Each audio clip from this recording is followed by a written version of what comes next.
Well, ladies and gentlemen, it's Wednesday. Yeah. Yes, it is Wednesday. Last night was a little bit of a successful evening. If we just quickly go over to it. I didn't even draw any lines. All I said was just make sure that price doesn't go beyond the red vector candle block. And look at that. Look how they respected that range. And as you work throughout your day, okay, all you need to do is mark off the vectors, the vector blocks to get proof of the move. Someone even said it. Most of his success has come with focusing on the block trades. There's a reason why we focus on them.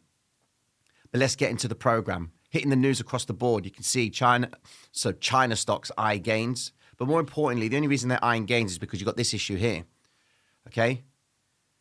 Correlation is a danger sign for Asian currencies. Yen and yuan. Oh my days. That's not good news. That is not good news whatsoever. Now, quickly going even into the yen itself, you can see that it's taken a shoe bag to the downside. And there could be a possibility of them going even lower. Remember, I've said that there could be a possibility that they go into 170 yen, dollar yen. I think they will. They'll get very close to it. And they're going to clear this high up here. And that's going to be over the next 2 months, I think. I think that could be what could be happening.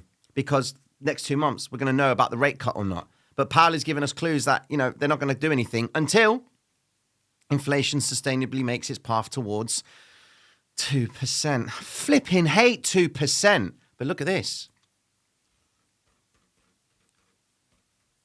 United States bonds, yeah? Happy days. Look at the Japanese, right? See those figures. Low figures. High yields on the dollar, right? Cool. United Kingdom. More on the dollar. All right? Cool. China. Right there. People are going to go to Chinese bonds. No chance. Hong Kong, nothing. Russia, Brazil, South Africa. Those three dudes happen to be BRICS. I mean, they're offering beautiful rates of return. Think about it. But of course, the ruble taking a bit of a beating with all the tariffs and what have you. But you can see why they need to keep the dollar.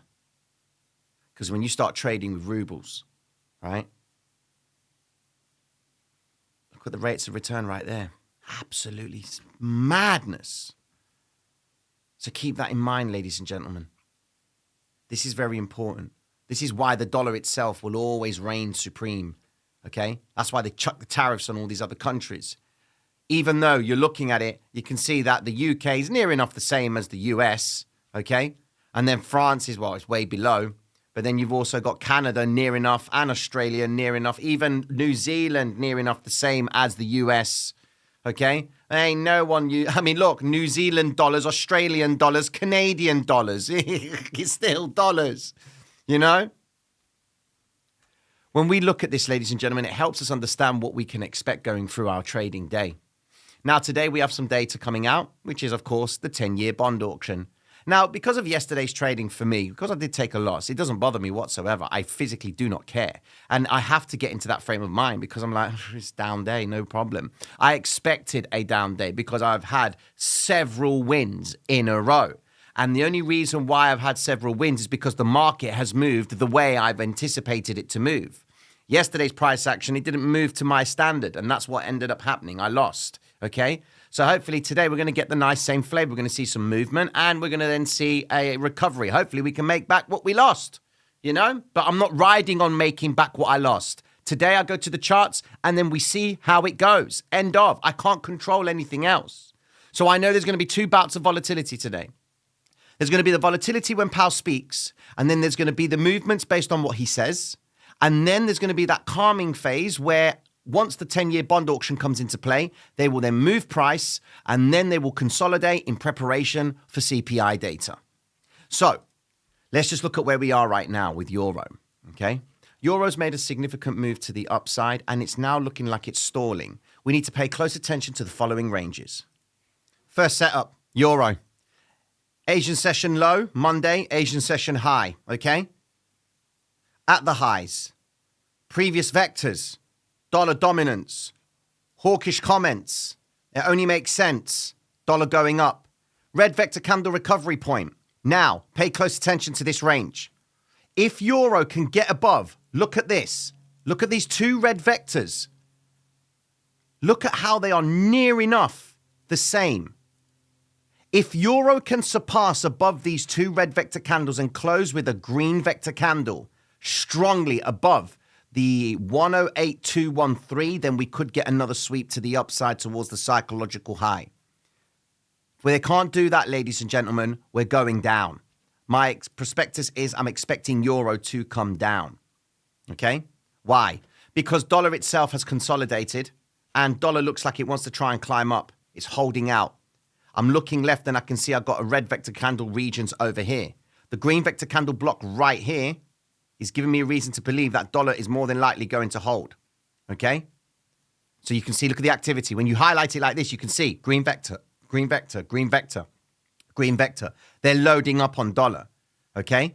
And notice they've recovered the majority of the green vectors on this move up, except this one. Okay? But I'm expecting dollar to mark up today, which would then in turn lead euro to come down. That's my first setup for the day with regards to euro. Gold. So gold is in that stage. We're looking for them to try and make the continuation to the upside. Please give gold a little bit of freedom. Green vector candle block right here. Okay? They invalidate this block, then they could be going in towards the blue vector candle zone. I'm expecting gold in principle to mark up. Okay? Because even though euro's going down, the safety of investors with the uncertainty of the economy and the fact that the interest rates are going to be higher, then they're probably going to want to start moving into gold and selling the gold, okay? So, because they don't want to lose the depreciation of it. So I'm expecting gold, but not that much movement, guys, okay? I'm only expecting gold to make this move to the upside today, all right? It could even just stall out and not do too much in preparation for CPI data. So just be very careful with that, guys, all right, when you are trading gold today. If they do decide to break beyond the green vector candle block, then I would be considering short positions, okay? But they would have to be moving very fast. Use the green vector candle block as a form of a stop, and there would your entry be right there at 2,360, okay? That's what I'd be looking for if they do invalidate the green vector candle block. Okay?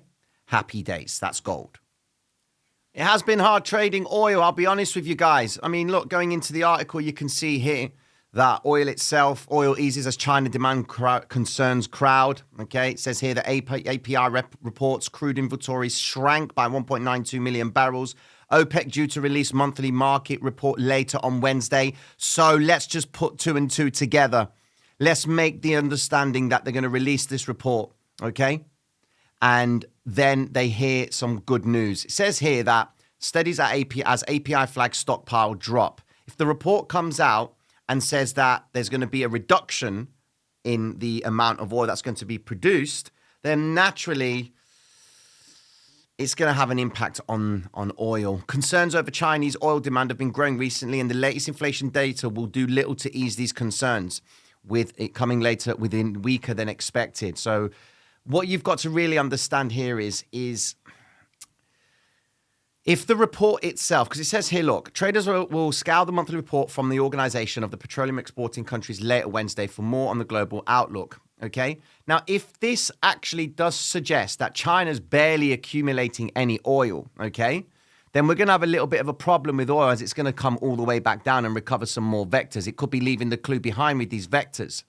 But I think with the actual inflation data and, of course, Powell talking, that could have an impact on oil. So what we're looking for with oil in principle, notice how they've invalidated this green vector candle block right here, but now they've got back straight into it, okay? We're paying close attention to this block right here. That means if you're going to run any longs on oil from these price points, I'd expect a sharp reversal back up. If they do invalidate, so from this point right here, wait for them to come back down a little bit, wait for them to come down a bit, and then make the initial reversal up. Actually, you know what? We're not going from that point. We're going from this point. We're going to drop down our entry point because of the report itself, okay? That would be your entry point, okay? This would be your stop, 80 cents, $80.71, okay? So slight recovery, continuation back up. I'm looking for the vectors above here if they can sustain it. But they'd have to have some bloody good news for it. Now, if they can actually continue back up towards the 200 EMA, then we could potentially find some shorting opportunities from these points to come back down, okay? So just play that. Play that with oil today, guys, okay? So we saw the success of Bitcoin last night, making the climb to the upside. Happy days. Now we got a new block. Now we need to go into the bids and the offers. Well, what did we say last night? The offers were starting to build up. Now we got ourselves a little cluster over here. Happy days. We really want to see this getting cleared today, ladies and gentlemen. That's what we want to see because they're believing that it could be coming up. So they're going to want to try and sweep that 60K zone. Now, going into the block, this is what you got to look for. Looking for Bitcoin to mark up today, guys, okay? And coming back into this red vector candle, I'm looking above 60,500. Now, if they do decide to continue even further, let's just make the assumption that Bitcoin goes up and climbs this much, okay? Don't you dare not take any profits, okay? Entry point would be within this block zone, okay? A good entry could be at the 58,171 on the fact that it's coming back down to retrace. We've got the psychological high as a point of interest as you have a look. You can see confluence, psychological high. You've got the daily open. So entries would be valid inside of that range, okay? Give it a chance to sweep the daily open to get some proof of the daily. Trade towards the midpoint of the actual TP itself, which happens to be the range daily high. And if the movement continues to the upside, then you're trading towards the 800 EMA. Just make sure you're taking the majority of your positions off. In other words, if you're going to start off with a light position, you'd start off with, for example, 20% at this point, 58,214. As they get above this area here, you would add to the position, okay? Above the block, okay? So 59,346. As they make the move towards the 60K 500 zone, you'll be closing off the first position, okay? And then if they can continue even further, you would then be adding to your position on the idea of the rise, the retrace, the continuation. You add as they move down, and as long as the news works, we would expect Bitcoin to try and make the reversal back up towards the upside. That's what I would initially be looking for. What I'm actually looking for from today is the potential for Bitcoin to try and make a 7% move. That would be very, very bold. I don't know if that can happen, ladies and gentlemen, but that's why I'm saying take 3% from the move. So that's the midpoint of the TP profit. I mean, look at Ethereum, man. The same story right there. Now, Ethereum's given us a little bit more of a clue. Still in line with the setup that we've got right there. Hasn't invalidated it. Green vector candle block right there. Okay? Pay attention to that. Now it's coming back down into what we would deem the actual entry. So I'm going to keep it exactly the same. The stop is outside of the red vector candle block. So we've got to give it a chance to move. If the idea of the Ethereum ETF is going to come into play, then they're going to want to start marking prices up on the belief that people are going to be believing that Ethereum is getting ready to moon out, okay? I'm looking for Ethereum to try and hit the high ADR for the day. That's what I'm looking for because it doesn't really move too much. So this structure is still valid right here. The only way it's going to be invalidated is if it goes beyond the red vector candle block right there. And if it does it on a red vector candle with aggression, then you're effectively looking for entry points at this point right here to see it coming back down again, okay? They could even go into the lows, but it all depends on the news that comes out today. So just take that into consideration. My bias, my view is I'm expecting it to move up even further today, all right? Give it a chance to do the retrace and then continuation to the upside. That's what we're looking for. Up here, I mean, I don't think Ethereum could actually go all the way up there. I mean, I'd like to see the 800 EMA. So I'm just going to put that there for anybody that may be holding a longer term position. But ideally, we want to try and see Ethereum try and clear out this range to the upside, which would then finalize the vector candle at the 3,307 zone. So just take that into consideration. Now, Solana's doing a wonderful job right now. It's holding out this red vector candle block, which is great news for me. We now have a new formulated block right here. So we're now going to be using the range of this to establish exactly what Solana is going to be getting up to. Entry points would be valid at these ranges here at the midpoint of Asia. So we want to see Solana try and make a climb to the upside to take out the Asian session high. For those of you that want to be a little bit more conservative with it, until they actually invalidate one of the ranges, that means the Asian session high or the Asian session low, we're looking for them to take out one of those zones to suggest the narrative. But we're closer towards the Asian session high than we are the Asian session low. Now, we're going to go on the idea that this block principle here is going to be valid. But just make sure that if you're going to place a stop, make it around the red vector candle block in case they do decide to break lower. And if they do invalidate this red vector candle block, then we're more than likely going to start working our way down towards the range daily low. But I am in anticipation that Solana is actually going to do the following: drop, retrace, back up towards the range daily high zone. That's what I'm looking for with Solana today. So to summarize it all, ladies and gentlemen, I know it's a long video, but these in-depth breakdowns are valid because it helps you put context to what your trading day is going to be like. We've got Powell coming out at 3 p.m. And then, of course, we've got the 10-year bond auction. The 10-year bond auction is very important. Okay, we're paying attention to this figure right here, 2.7. It needs to be higher. If it's higher, then that means there's bid to cover. That means people are buying up. And if they're not buying up, there's a problem. So that's going to be very interesting. I would expect that if they are buying the bonds and they do have a successful auction, NASDAQ and S&P, yippee-ki-yay to the upside. So any moves to the downside will effectively be met with a recovery back up. Okay? With that being said, ladies and gentlemen, have yourselves a wonderful trading day, and I will be checking in with you after the New York Live. Take care of yourselves, gang. Mad love. Peace.